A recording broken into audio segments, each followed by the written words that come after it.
দেখে বৈষ্ণব কবিগণ পদ লিখলেন। বৈষ্ণব কবি কারা?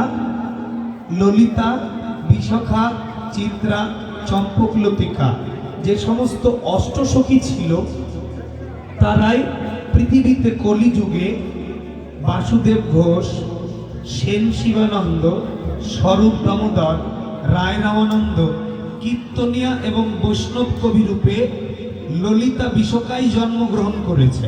এটা খুব ভালো করে জেনে রাখবেন।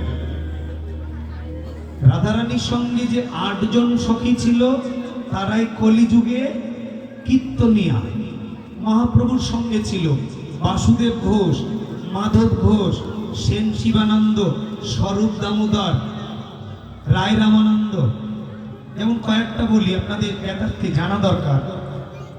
ললিতা সখী কলিযুগে হয়েছে রায় রামানন্দ, যিনি পদ লিখেছেন, যিনি বৈষ্ণব পদাবলী লিখেছেন, লীলা কীর্তন লিখেছেন। বিশাখা সখী হয়েছে স্বরূপ দামোদর।